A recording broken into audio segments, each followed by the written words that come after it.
করতে পারবে না।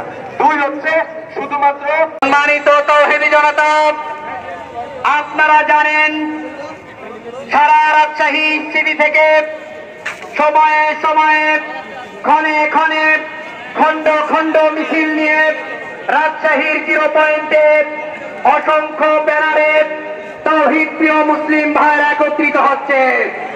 এই মুহূর্তে আরএমসি থেকে একটি মিছিল আমাদের এই রাজশাহী 0 পয়েন্টে আমাদের সাথে একত্রিত হবে।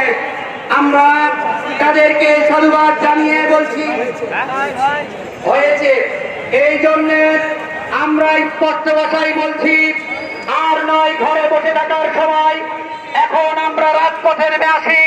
প্রয়োজন পড়লে নিজের পকেটের টাকা দিয়ে, প্রয়োজন পড়লে অস্ত্র ক্রয় করে, ফিলিস্তিনের পক্ষ অবলম্বন করে ইসরায়েলের দুর্গে হামলা করতে হবে।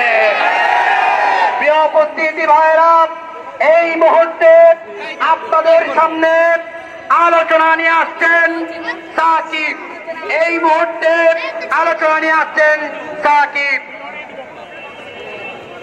আসসালামু আলাইকুম প্রিয় ভাইরা আমার, আমি এখানে অনেক ভালো ডিসকাশন আলোচনা হয়েছে ইতিমধ্যে, আপনারা অনেকেই এটা শুনেছেন। আমি কয়েকটা জিনিস রিমাইন্ডার দেওয়ার জন্য আপনাদের সামনে আসছি। আমার মনে হয় এই রিমাইন্ডারটা আপনারা খুবই মনোযোগ দিয়ে এবং শুনবেন এবং এটা মনে রাখবেন।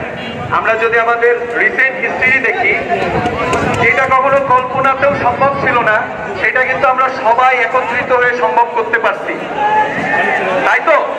তো আমরা এটা কেন সম্ভব হয়েছে? অনেকের কাছে এটা অকল্পনীয় ছিল, স্বপ্নের মতো ছিল, বাট এটা সম্ভব হয়েছে যখন আমরা যে কোনো পরিচয় ভুলে গিয়ে সবাই একত্রিত হয়েছি। আমাদের মূল এজেন্ডা হবে আমরা এক উম্মাহ, সবাই একসাথে থাকবো এবং আমাদের বাংলাদেশের ধর্ম বর্ণ নির্বিশেষে সবাই কিন্তু ব্যথিত হচ্ছে প্যালেস্টাইনের জন্য, সবাই ব্যথিত হচ্ছে গাজার জন্য। তো আমরা আমাদের নিজেদের ভিতরে কখনো কোনো ডিভাইডেড রুলকে একত্রিত করার সুযোগ দিব না। আমরা ভাই সবাই একসাথে হব এবং এই যে খুবই দুঃখজনক একটা পরিস্থিতি গাজাতে হচ্ছে, বিভিন্ন রকমের ভিডিও আমাদের সামনে আসতেছে, আমরা এই ভিডিওগুলো খুব দ্রুত আমরা ভুলে যাই। এই ভুলে গেলে কিন্তু সেটা করবে না। আমরা যদি সবাই একত্রিত থাকি, একত্রিত কোন পালের ভিতরে কোনো কেউ আক্রমণ করতে পারে না, এই বিশ্বাস আপনাদের রাখতে হবে। এইটার এক্সাম্পল খুব নেয়ার নিকটে আমাদের আছে। গত কিছু মাস আগেই আমরা যেহেতু মা বাবা ভাই বোন এলাকা প্রতিলে গেছে, শুধুমাত্র আমরা বয়কট করলেই কিন্তু হবে না। কাস্টমাররা, আমাদের দোকানদার ভাইদেরকেও এই বয়কটে অংশগ্রহণ করতে হবে। আজকের 1 টাকা মুনাফা অর্জনের জন্য আপনার বা আমার ইমান বিক্রি করে দিব না কিন্তু। সুতরাং সমষ্টিগতভাবে ইকোনমিক ভাবে যদি আমরা তাদেরকে বয়কট করি, আপনার পাশের দোকানদার যদি এটা রাখে, তাকে আমরা জোর করে তাকে চাপাই দিব না যে এগুলো নিচ্ছে, এগুলা খাচ্ছে, এগুলো পান করছে এবং উদযাপন করছে এবং আমাদের ভাইদের উপরে আক্রমণ করছে, আর আমরা কিনা সেই পণ্য নিয়ে খাচ্ছি এবং ফেসবুকে পোস্ট দিচ্ছি।